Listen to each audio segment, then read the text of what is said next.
안녕하세요. 반갑습니다. 이제 7, 8월 새로 이제 단원별 문제풀이 과정인데요. 딱 오늘이 120일 남았습니다. 오늘부터 한 문제씩만 하루에 맞추면 합격입니다. 60점만 넘으면 되니까. 그래서 계속해서 이제 여러분들이 문제 풀어보고 틀린 거 확인해보고 반복하셔야 될 겁니다. 그리고 7월 달부터 7월 1일부터 바뀌는 제도가 있죠. 재산세 6억에서 공시가격 9억까지 0.05% 할인해 줍니다.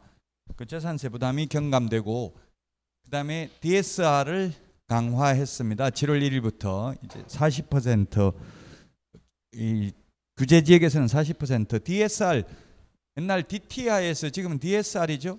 DTI는 그 주택담보대출 그것만 계산했는데 지금 DSR은 D가 데빗 서비스 레이시오, 모든 부채를 다 마이너스 통장까지 다 포함시켜서 이제 대출로 보고, 원리금 상환하는 액이 40%면 뭐 연봉이 예를 들면 4천만 원이면 3천만 원이면 3, 40이 100만 원, 한 달에 한 100만 원 정도, 그럼 한 2억 정도까지 대출 될 것 같아요. 한 연봉 3천만 원 정도 되면. 7월 달부터 바뀌는 내용들도 많이 있습니다. 자, 그러면 오늘 그 단원별 문제풀이 요약집하고 문제풀이 책하고 같이 보도록 하겠습니다. 자, 먼저 20페이지 문제풀이 책 20페이지를 보면 목적이 있는데요. 목적 딱 한 문제 나와 있습니다. 한 문제. 시험에는 최근 10년간 출제되지 않았습니다. 그 암기 프린터 1번, 그리고 우리 요약집은 6페이지에 있습니다. 공인중개사법의 제정 목적. 시험에는 제가 10년간 안 나왔다 이런 말 하는 거는 시험에 크게 영향을 미치지는 않습니다. 암기 프린터 1번에 동그라미 1번에 있습니다. 목적은 첫 번째, 공인중개사의 업무 등에 관한 사항을 정하여 그 전문성을 제고하고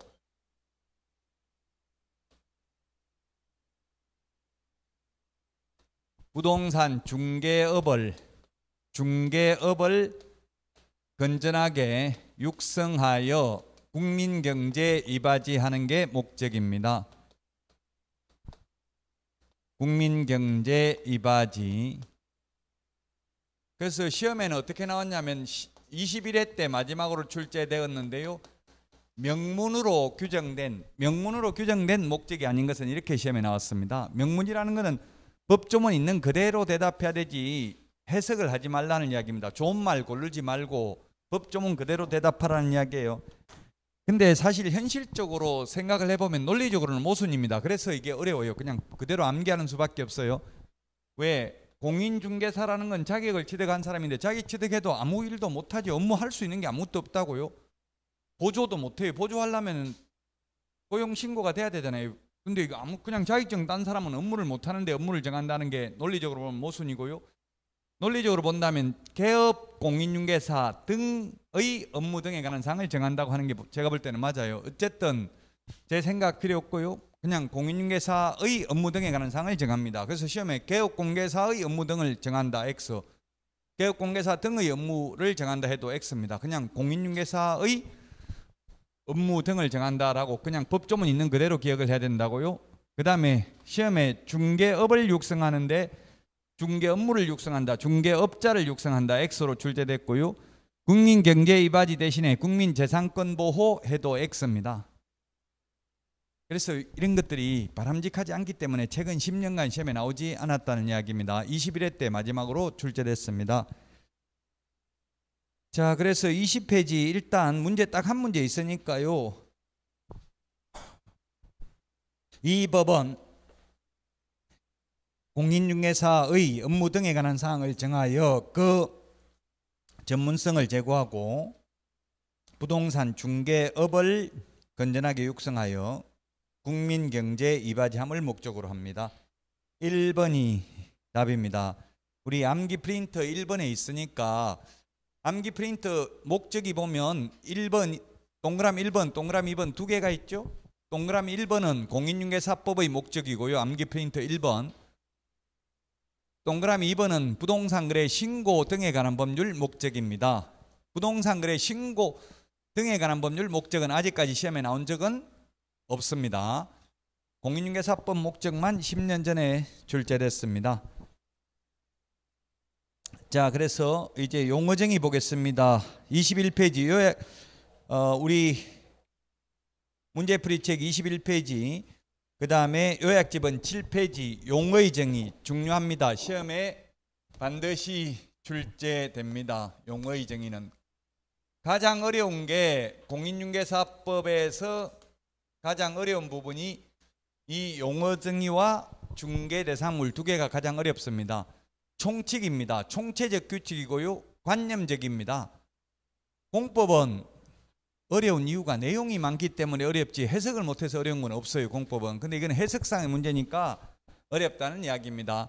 용어정의라는 것은 definition, limited, 범위를 한정시켜준다. 조작적 정의, 인문학에서는 이런 말도 하는데요. 이 법에서만 쓰는 용어이지 국어사전적 의미는 아니라는 이야기입니다. 우리 공인중개사법에서만 쓰는 용어입니다. 그래서 첫 번째 중개라는 게 있는데 중개라는 건 뭐냐면 사람인자, 사람 가운데서 또 사람인자 소개하는 게 중개입니다. 중개라는 말 뜻은 아무거나 소개하면 중개라고요. 사람들 사이에 아무거나 알선하면 중개입니다. 국어사전적 의미는. 그러나 공인중개사법에서는 아무거나 중개, 소개하면 중개가 아니라 반드시 뭘 중개해야 된다, 소개를 해야 된다.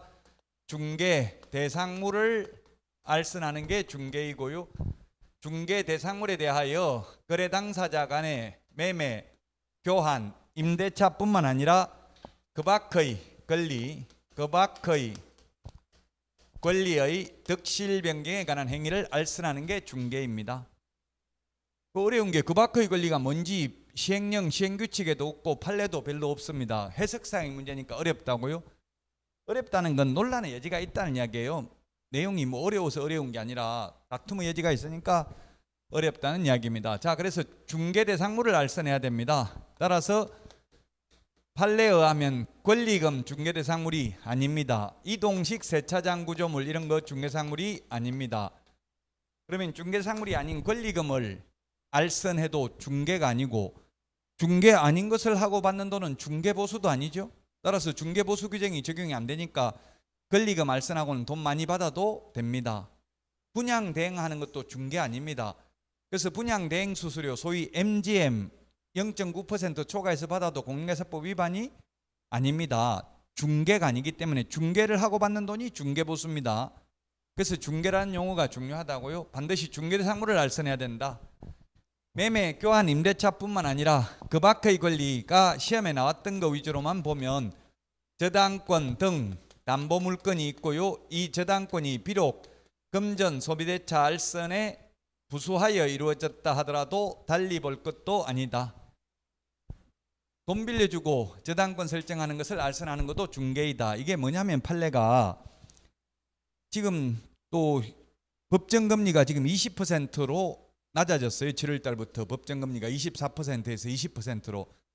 그러다 보니까 저신용자들은 이제 대출을 받을 길이 없어졌어요. 받기가 쉽지 않다는 이야기입니다. 그래서 뭐 또 새로운 상품을 은행에서 만들기는 했던데요.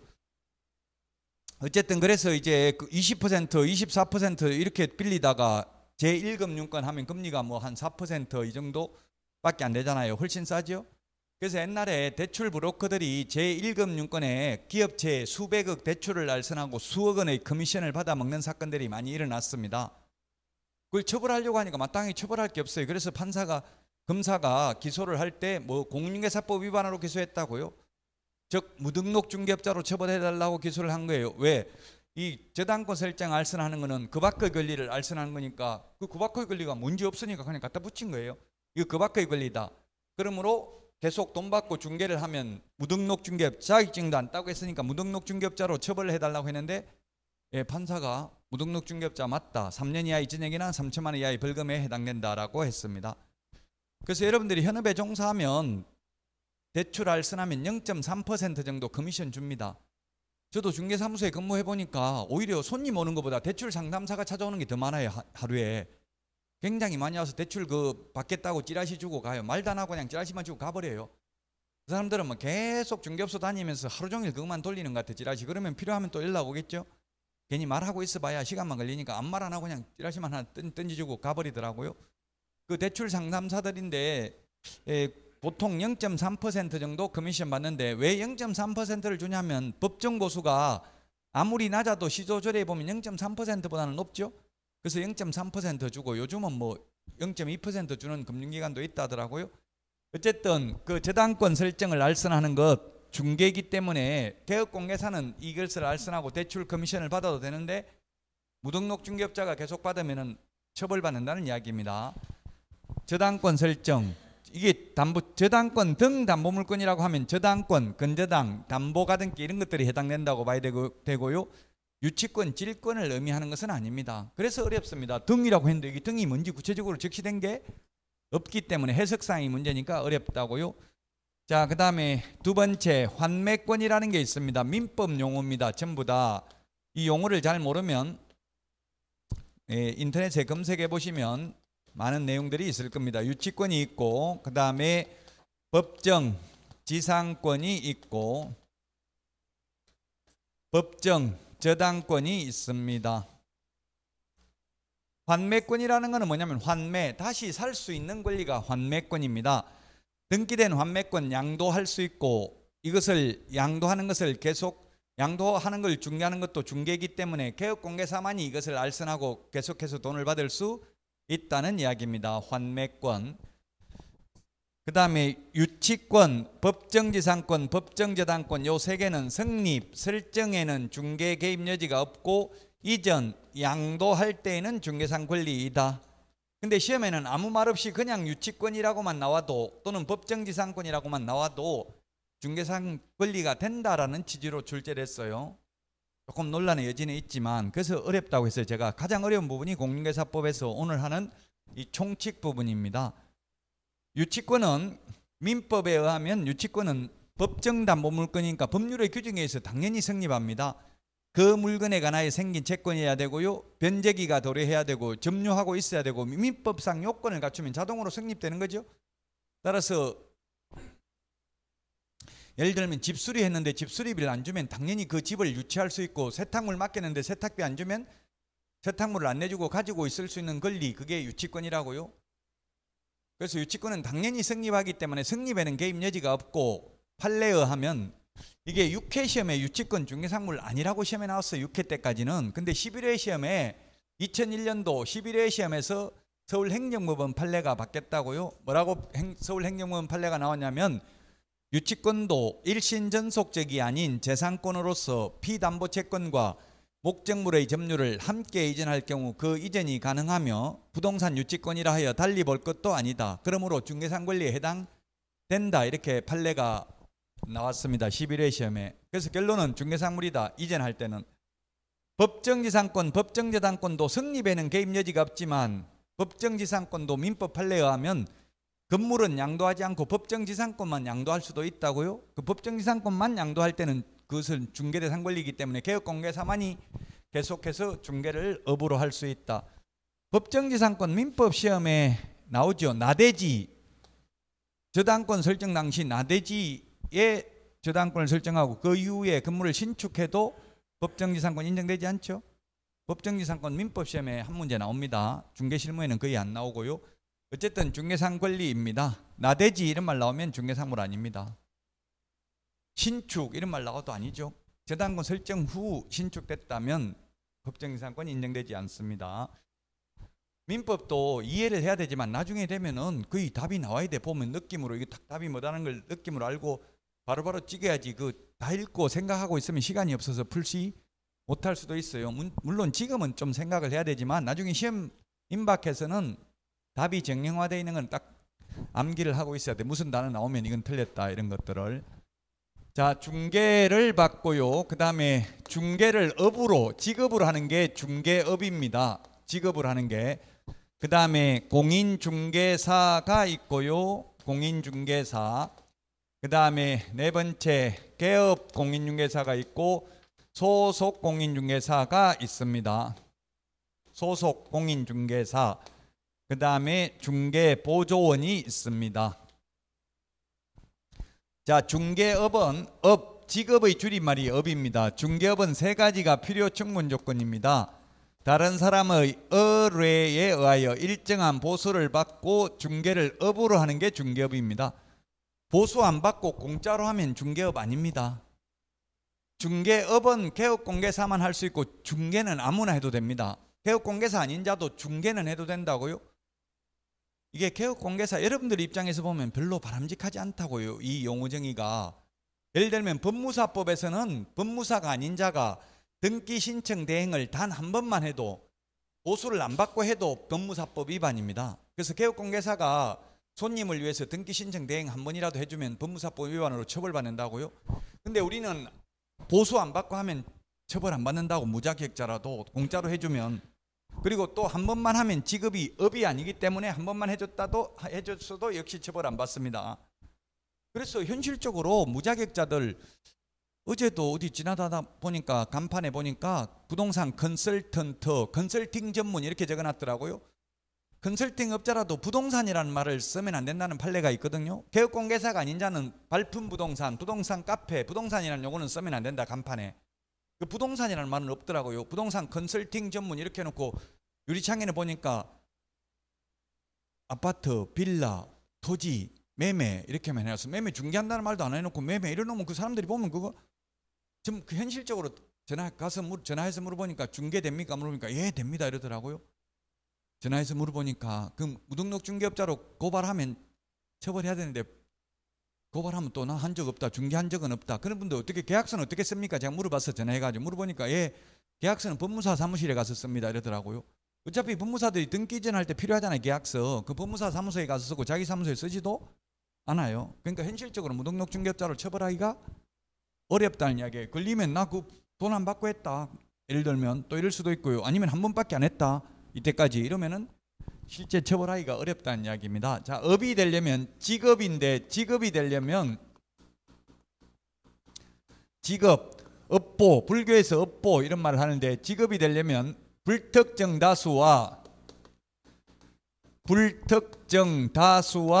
계속 반복하거나 또는 반복 의사가 있는 것을 업이라고 합니다. 그래서 특정인하고 여러분들이 만약에 친인척하고 친구한테만 중개해주고 돈 받으려면 자격증 딸 필요 없습니다. 특정인은 하고만 하면 중개업이 아닙니다. 중개는 아무나 해도 되고 중개업은 개업공개사가 할 수 있다고 했어요. 근데 시험에 특정 중개대상물만, 모텔만, 학원 건물만, 토지만, 오피스텔만 해도 중개업이죠. 오피스텔만 중개도 중개업이라고요. 그러나 이모에게만, 고모에게만 중개하는 건 중개업이 아니라고요. 특정인하고만 하면 중개업이 아니고 특정 중개대상물만 해도 중개업이 될 수 있다. 반복해야 됩니다. 그래서 시험에 우연한 기회, 단 1회 이런 말 나오면 중개업 아니죠. 그 다음에 반복할 의사가 있어야 됩니다. 간판 달고 하면 비록 한 건만 해도 중개업입니다. 손님 오면 받을 의사가 있기 때문에. 공인중개사는 이 법에 의해서 자격을 취득한 자입니다. 자격을 취득한 자, 자격을 취득한 중개업자, 자격을 취득하여 중개업을 영위하는 자 X입니다. 그냥 자격을 취득한 자입니다. 자격만 취득해도 중개업무 아무것도 못합니다. 자격만 취득해가지고는. 그래서 자격을 취득한 자, 이 법에 의해서 자격을 취득해야 됩니다. 시험에 외국에서 자격을 취득해도 공인중개사이다 X로 출제됐습니다. 외국서 자격 취득해도 공인중개사 아닙니다. 외국 사람이 우리나라에서 자격 취득하면 공인중개사죠. 우리나라 사람이 미국 자격증 취득해가지고 우리나라에서 개업 못한다고요. 등록 안 된다고. 미국 자격증 가지고는. 의사도 마찬가지예요. 미국에서 의사 자격증 따와봐야 우리나라에서 개업 못합니다. 제 친구도 미국에서 나왔는데 보니까 미국 의사 자격증이 있는데 우리나라 와서 다시 의사 시험을 볼 수 있는 것 같더라고요. 다시 우리나라에서 대학 안 나와도 미국에서 대학 나온 거 있으면. 그래서 우리나라 시험 봐가지고 우리나라 의사 자격증 새로 따더라고요. 개업하는 데 보니까. 마찬가지입니다. 우리도 우리나라 공인중개사 자격증이 있어야지 미국 자격증 가지고는 등록 못한다고요. 이 법에 의해서 자격을 취득해야 된다. 이제 공인중개사라는 말이 다 들어가는데요. 그냥 자격증만 따면 공인중개사, 자격증 따가지고 개업하면 개업공개사, 자격증 따가지고 나무 밑에 취직되면 소속이 되면 소속 공인중개사입니다. 자, 그래서 개업공개사는 이 법에 의해서 중개사무소 개설 등록을 한 자, 중개사무소 개설 등록한 자입니다. 시험에 개업공개사는 이 법에 의해서 자격을 취득하여 등록한 자를 말한다. 옵니까? X입니까? 자격을 취득하여 등록한 자를 말한다. X죠. 개업공개사는 자격증 없는 사람도 있어요. 세 가지 종류가 있어요. 법인인 개업공개사, 공인중개사인 개업공개사, 법 7638호 부칙 제6조 2항의 규정에 의해서 등록을 한 것으로 보는 자, 소위 부칙개공 또는 중개인, 중개인 줄여서 인이라고 했어요. 소위 중개인이라고 부르는 부칙개공은 자격증 없죠. 그래서 자격을 취득하여 등록한 자를 말한다. X라고요. 자격증 없는 사람도 있다고요. 개업공개사 중에는. 개업공개사의 종류는 세 가지가 있어요. 법인인 개업공개사는 다른 법률의 규정에 의해서 중개업을 영위할 수 있는 이른바 특수법인이 있고요. 공인중개사법 적용받는 일반법인이 있는데, 이 특수법인은 등록 기준을 적용하지 않고 분사무소 책임자가 공인중개사이어야 한다는 규정을 적용받지 않습니다. 그럼 쉽게 말하면 특수법인은 자격증 있는 사람 한 명도 없어도 상관이 없다는 이야기입니다. 지역농협 같은 게 특수법인인데 그런 경우에는 자격증 있는 사람 하나도 없어도 중개업할 수도 있다. 특수법인은. 소속 공인중개사는 개업공개사에 소속된 공인중개사로서 중개 업무를 하거나 개업공개사의 중개 업무를 보조하는 자를 말한다. 중개보조원은 공인중개사가 아닌 자로서 중개 업무는 안 되고 보조는 할 수 있다. 제가 지금 여러 출판사 문제풀이 책, 저도 여러분보다 더 공부 많이 해요. 지금 매일 책이 다 달라. 그래서 다 풀어봐야 되잖아. 안 풀어보고 강의를 할 수가 없잖아요. 풀어보니까 중개보조원이란 이런 문제가 있더라고요. 중개보조원이란, 다른 출판사 문제예요. 중개보조원이란 공인중개사가 아닌 자로서 개업공개사의 중개 업무를 보조하는 자를 말한다. 옵니까? X입니까? 왜? 중개 업무를 그래 보조하는 자. 중개 업무 보조 못해요? 뭘 보조하죠 그러면? 그럼 그냥 보조하는 자, 그럼 중개 업무 빼고 그러면 그래서 X예요? 그건 O예요? X라고 돼 있더라고 그 해설에. 아니 그 제가 낸 거 아닌데 그런 문제 나온 적이 없어요. 그 정도로 충격적으로 내놨더라고. 왜 X냐 물어보니까 현장 안내 및 일반 서무 등 단순한 이 말이 빠졌다고. 단순한 업무를 보조할 수 있는 거지 그냥 보조할 수 있다 해서 X다 이렇게 해설에 적어놨더라고요. 아직까지 시험에 그렇게 나온 적은 없습니다. 어쨌든 그런 걸 풀어보고 충격받아라고 내놓은 거예요.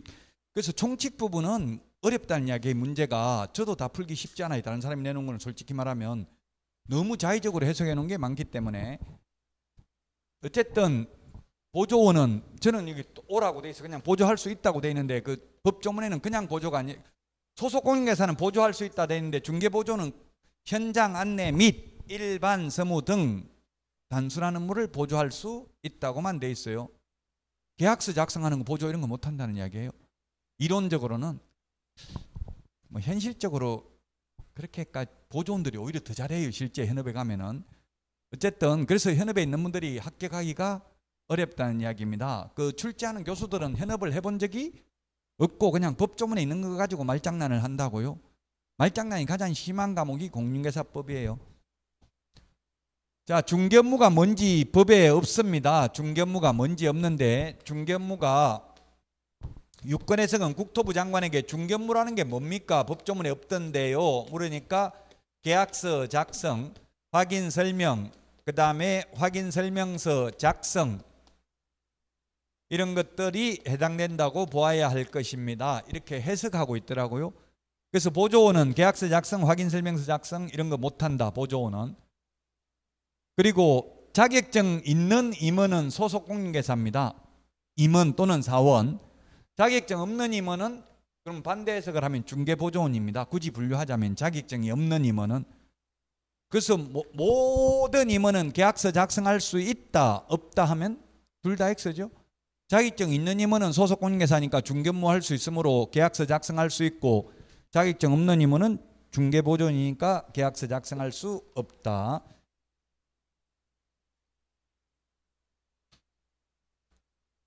자, 22페이지 1번 문제 보도록 하겠습니다. 1번 문제.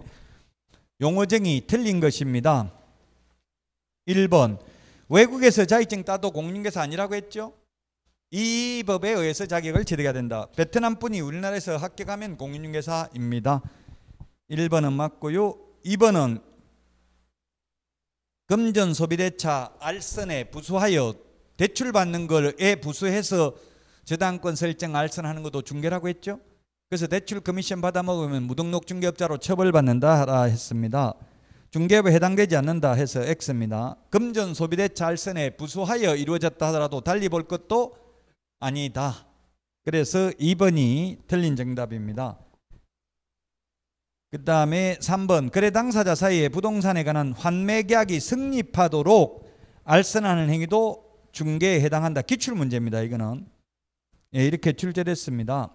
환매계약이 성립하도록 알선을 하는 행위도 중개에 해당한다. 환매라는 게 다시 살 수 있는 게 환매권입니다.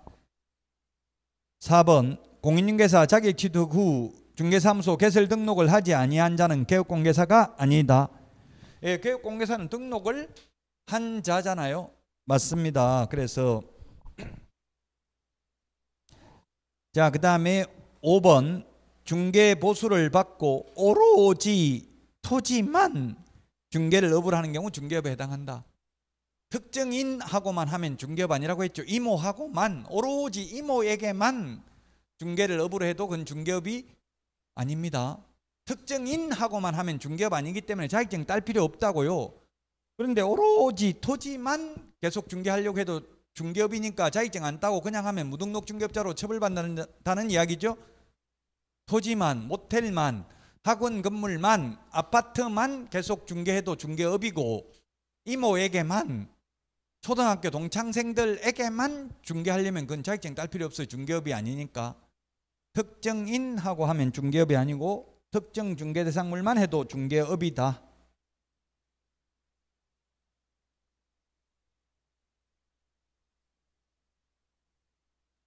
자, 그 다음에 4번 문제 보도록 하겠습니다. 4번 문제. 3번 문제는 3번에 그 디귿 3번 한번 풀어보겠습니다. 3번이 별로 중요하진 않은데 몇 개인가 이거 개수형 찾기가 어려우니까. 부동산 중개계약은 공법계약이 아니라 사법계약입니다. 중개계약은 공법, 사법이 보면은 공법은, 사법은 개인과 개인과의 관계를 규율하는 게 사법이죠. 공법은 개인과 지자체, 개인과 국가, 국가와 국가, 지자체와 지자체와의 관계를 규율하는 게 공법입니다. 그래서 여러분들 부동산 공법 보면 전부 다 누구 나와요? 시장, 군수구청장, 시도지사, 국토교통부 장관, 뭐 대도시 시장 이런 거 다 나오잖아요. 그 개인과 개인 간의 관계가 아니잖아요. 그래서 공법인데, 우리 중개계약은 누구예요? 개인이, 매도인이 우리 집 좀 팔아주세요 하니까 개업공개사가 싫어요, 팔아주기 싫은데요 하면 돼요, 안 돼요? 되죠. 근데 사무소, 우리 나머지는 공법이기 때문에 사무소 이전하면 내 맘대로 이사 간데도 신고해야 된다고요. 사무소 이전하면 10일 이내에 신고해야 되죠. 시장, 군수구청장한테. 그게 공법이라고요. 휴업하는 것도 내 맘대로 휴업도 못해요. 학원은 내 맘대로 하루 안 나와도 괜찮죠. 그는 사법적이니까. 공법은 을 적용받기 때문에 공인중개사법은 휴업도 마음대로 못한다고요. 휴업하려면 미리 신고해야 된다고요.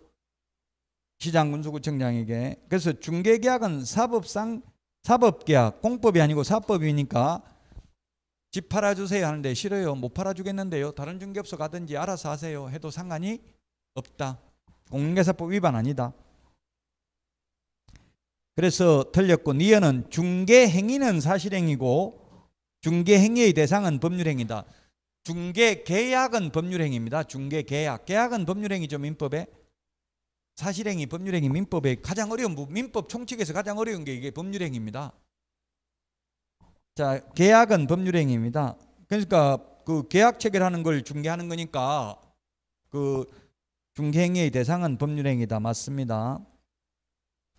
시험에 잘 나오는 건 아니라고 했어요. 3번. 그래서 넘어가려고 했는데 개수행위라서 봅니다. 디귿 시험에 딱 2번 출제됐습니다. 32번 시험 봐가지고 2번 나왔다고요? 요즘은 안 나옵니다. 나온 지 15년 넘었습니다. 이런 문제 나온 지. 중개의 3요소에는 개업공개사, 중개의뢰인, 중개상물이 있다. 이게 맞는데 이의신청 들어왔더라고. 그런 법이 어디 있냐? 법조문에 있냐? 누가 이야기했냐? 이렇게 따지니까 할 말이 없다고. 그냥 학자들이 주장한 견해라고요. 그래서 시험에 이런 거 내면 논란의 여지가 있다고요. 그 법조문에 있냐? 판례에 있나? 이렇게 물으니까 할 말이 없다고요. 이 법조문에 없습니다. 3요소가 뭔지.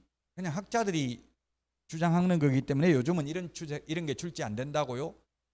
자, 어쨌든 중개 의뢰인, 중개 대상물, 개업공개사 3개입니다. 우리 요약집에서는 이런 거 봤어요? 못 봤어요? 못 봤어요? 있으면 어떻게 할 건데요? 그렇게 말했다가.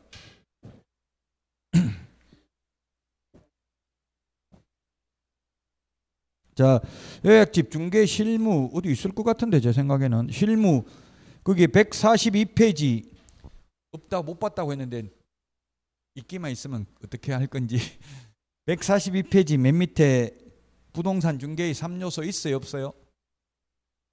못 봤다고 하니까 밑줄 치세요. 나중에 못 봤다 하지 말고. 요약집 이게 90% 이상은 적중된다고 했어요. 요약집만 봐도 90점 이상은 받을 수 있어요. 있죠? 맨 밑에 중개의 3요소 142페이지 개업공개사, 의뢰인, 중개대상물 시험에 2번 나왔다. 공부 열심히 하시는데도 못 봤다 하는 거 보면 별로 안 중요한 내용이에요 사실. 그러니까 못 본 거죠. 지금 거의 최고 공부 열심히 하시는 것 같은데 건강 조심하십시오. 너무 열심히 아직도 4개월이나 남았으니까 페이스 관리, 속도 조절을 잘 하셔야 돼요. 너무 무리하면 아프면 안 돼요. 자, 디귿 맞습니다. 그 다음에 리얼 중개보수를 받지 않고 행한 중개행위는 공인중개사법 규율 대상이 아니다 했는데 규율 대상입니다. 예를 들면 그러면 규율 대상이 아니라면 어떤 일이 생기냐 하면은 예를 들면 매도인이 있고요, 매수인이 있습니다. 매도인이 예를 들면 10억만 입금시켜주고 뭐 11억 받으면 1억은 개업공개사님 먹어도 좋습니다. 입금가 10억만 입금시켜주세요. 현장에 가면 이런 거 많습니다. 순가계약, 순가중개계약 또는 인정작업 이런 말을 많이 씁니다. 현업에서. 자, 그러면 뭐 예를 들면 12억에 매수인한테 12억이라고 말하고 12억 받아가지고 매도인한테 10억 주고 2억은 개업공개사가 먹고요. 그 대신에 매수인한테는 매수인님한테는 제가 중개보수 안 받겠습니다. 그 뭐 거짓말을 시켜가지고 이 좋은 물건입니다.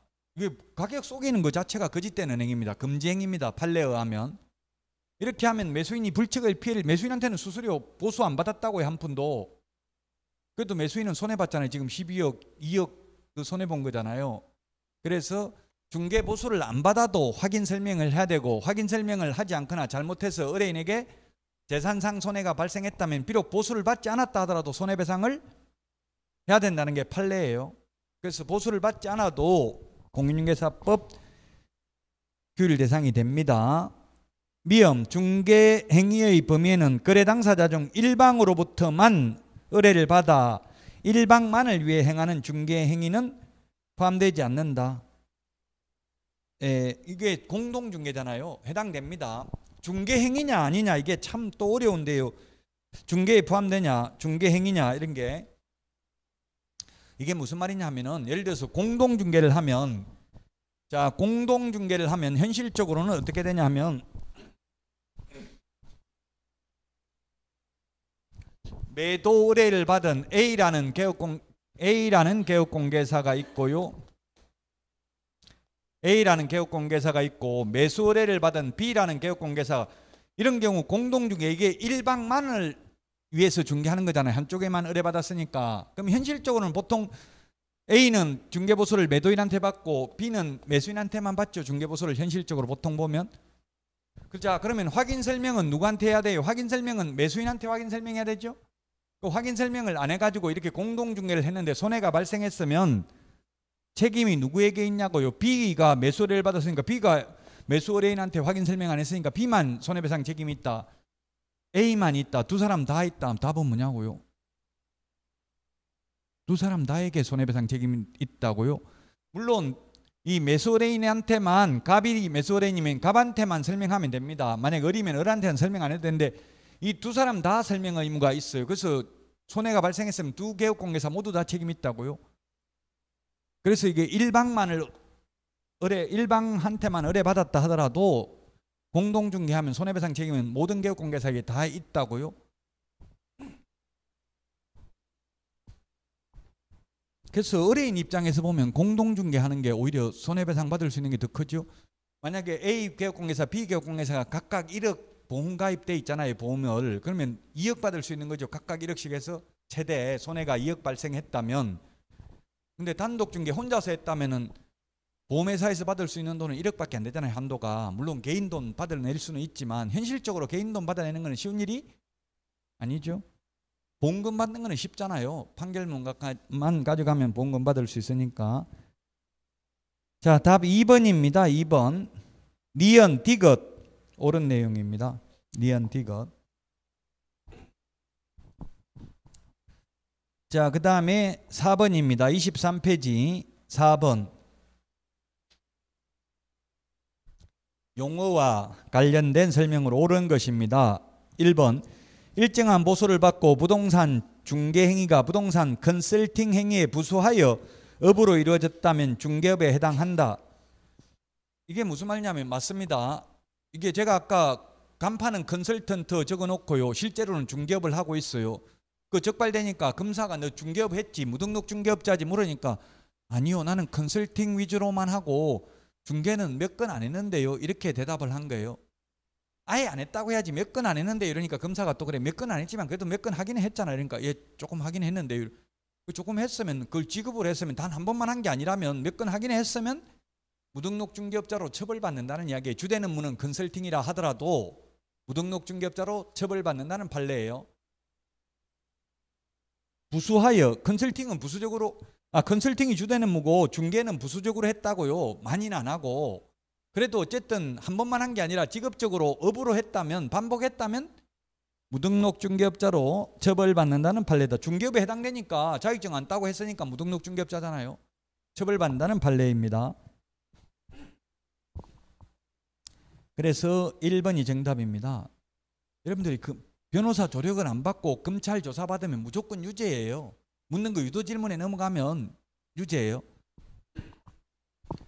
저도 옛날에 어릴 때 검찰 조사 받은 기억이 나요. 벌벌벌 떨고 막 처음에 가니까 무섭더라고. 진짜로 벌벌벌 떨고 있으니까 저보고 담배 한 대 피라고 주더라고. 왜 그러시냐고. 뭐 그까지 살다 보면 그런 일도 있을 수 있는 거지 하면서 뭐 그러냐 하면서 담배 피라 하더라고. 그러니까 마음이 풀리고 너무 좋더라고요. 담배도 못 피는데 막 금담배 피고 이랬어요. 가속해가지고 잡혀갔는데 그러고 나니까 이제 조사합시다 이러더라고. 이제 좋아가지고 너 가속했지 반말로 이제 이러더라고. 아니요 가속 안 했는데 그러니까 아까 참 질문하더라고. 바쁘신 모양이네요. 그래서 바쁘다 살다 보면 바쁘면 그럴 수도 있는 거죠. 그래서 제가 했거든 바쁘다고. 그래놓고 너 가속했지 이러길래 아니요 이러니까 아까 바쁘다고 했잖아 이러니까 이러니까 바쁜 놈이 천천히 가는 거 봤어 하니까 못 봤습니다. 그럼 가속한 거 아니야? 이러니까 조금 한 거 같은데 조금 어쨌든 조금이든 뭐든 하긴 했잖아요. 이렇게 하니까 그 나중에 진술 조서 보니까 다 그 진술 조서 적어가지고 마지막에 다시 진술을 번복하려고 하니까 가속한 거 아까 말 잘못된 것 같습니다. 가속 안 했습니다. 이렇게 수정하려고 하니까 하이트로 지우는 것도 아니고 새로 출력하는 것도 아니고 거기다 줄 긋고 진술을 번복했음. 아까는 가속했다 해놓고 지금 와서 반복 안 했다고 지금 다시 진술을 번복함 이렇게 적는 거예요. 그럼 판사가 뭐라고 해요? 그러면 진술에 신빙성이 없다. 왔다 갔다 오락가락한다. 이렇게 생각하고 제가 말한 걸 믿지도 않아요. 이제 그러면 그러니까 처음에 조사받을 때 적어야지. 검사들은 절대 다시 출력 안 해줘요. 그 적은 데다 계속 더 추가한다고요. 이렇게 진술을 번복함 해가지고 또 도장 찍어버린다고 옆에다가. 그 뉴스 보면 뭐 진술이 신빙성이 없다 이런 말 많이 나오잖아요. 뉴스에. 그 말은 자꾸 오락가락한다는 이야기예요. 이 말했다 저 말했다가. 자 1번이 정답이고요. 2번 영업성 없이 단 1회 이런 말 나오면 중개업 아니라고 했죠. 단 1회 우연히 이런 말 나오면 중개업 아닙니다. 직업이 아니란 이야기입니다. 중개를 업으로 하는 것, 직업으로 하는 게 중개업입니다. 3번 중개사무소 개설 등록을 하지 아니한 자가 다른 사람의 의뢰에 의하여 일정한 보수를 받고 중개를 업으로 한 경우 중개업에 해당하지 않는다. 등록하고 안 하고는 중개업하고는 아무 상관없어요. 중개업은 의뢰, 보수, 업 세 개만 들어가면 중개업이라고 등록했든 안 했든. 그 등록 안 하고 중개업을 한 자를 우리는 무등록 중개업자라고 해서 처벌한다고요? 중개업입니다. 등록을 안 하고 해도 의뢰, 보수, 업이 들어갔다면. 자, 그 다음에 4번은 부동산 중개는 매매교환, 임대차 계약을 중개하는 상사중개다. 상사중개가 아니고 민사중개입니다. 상행위를 중개하는 게 상사중개고요. 시험에는 안 나옵니다. 상사중개, 민사중개는. 직업중개, 혼인중개, 부동산중개 이런 게 민사중개입니다.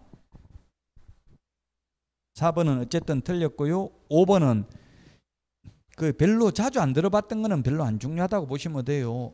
5번 중개보조원이란 공인중개사가 아닌 자로서 개업공개사에 소속되어 중개사물에 대한 현장 안내 및 일반 서무 등 단순한 업무를 보조하는 자를 말하는데 확인 설명 의무를 부담하는 자를 말한다 했는데 확인 설명 의무 없고 확인 설명하면 안 됩니다. 의무가 있는 게 아니라 아예 하면 안 된다고요. 그래서 1번이 정답이 되겠습니다. 자, 7번 문제 보겠습니다. 7번도 시험에 특수법인은 잘 안 나옵니다. 7번 24페이지 다른 법률의 규정에 의해서 중개업을 영위할 수 있는 이른바 특수법인 시험에 잘 안 나온다.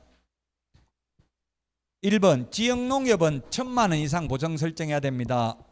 암기 프린트 52번에 맨 밑에 보면 보정 설정 금액 있죠. 지역농협만 1,000만 원 이상입니다. 시험에 특수법인은 1,000만 원 이상 가입하면 된다. X죠. 특수법인 중에서 지역농협 하나만 1,000만 원 이상이고 나머지 산업단지관리기관, 지역산림조합, 한국자산관리공사에 대해서는 특별한 특례 규정이 없습니다. 특별히 예외가 없으면 그냥 일반 법인하고 똑같죠.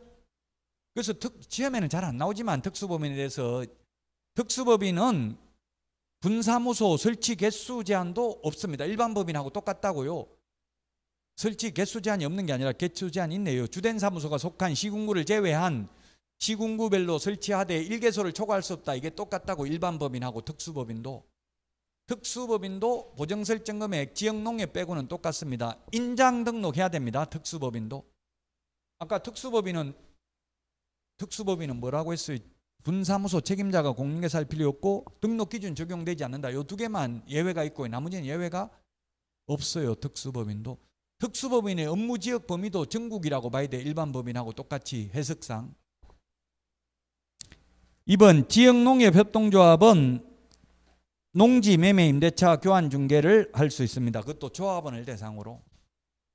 맞습니다. 맞는데 이게는 공인중개사법에 있는 게 아니라 이게 어디 있냐면 농업협동조합법에 있기 때문에 시험에 잘 안 나온다고요. 농업협동조합법은 우리 시험 범위가 아니잖아요.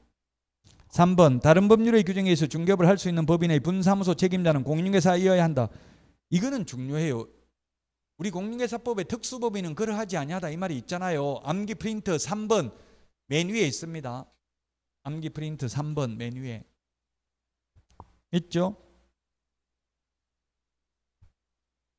3번이 정답입니다. 자, 그 다음에 4번 특수법인도 중개업을 영위하는 데는 원칙적으로 공인중개사법을 적용받습니다. 다만 예외적으로 그 특별법에 예를 들면 농업협동조합법에는 보면 공인중개사법 제9조를 배제한다는 규정이 있습니다. 특별법에. 그런 특별법에 규정이 있는 경우는 등록을 안 합니다. 그 특수법인도 원칙은 등록해야 됩니다. 다만 특별법에 특례를 두고 있으면 등록 안 해도 됩니다. 한국자산관리공사는 특례가 없기 때문에 등록해야 됩니다. 한국자산관리공사가 중개업을 하려면.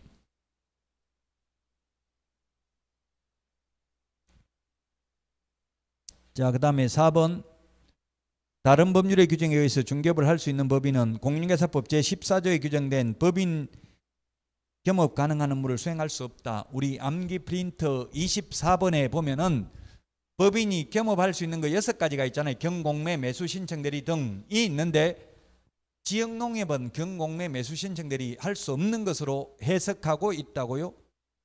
왜 그 특별법에 지역농협의 경우 조합원을 대상으로 농지매매교환 임대차 중개할 수 있다 이렇게만 돼 있기 때문에 경공매 매수 신청 대리 같은 것은 지역농협이나 산업단지 관리기관, 지역산림조합은 할 수 없는 것으로 해석한다. 암기 프린트 24번에 법인이 겸업할 수 있는 거 6가지가 있습니다.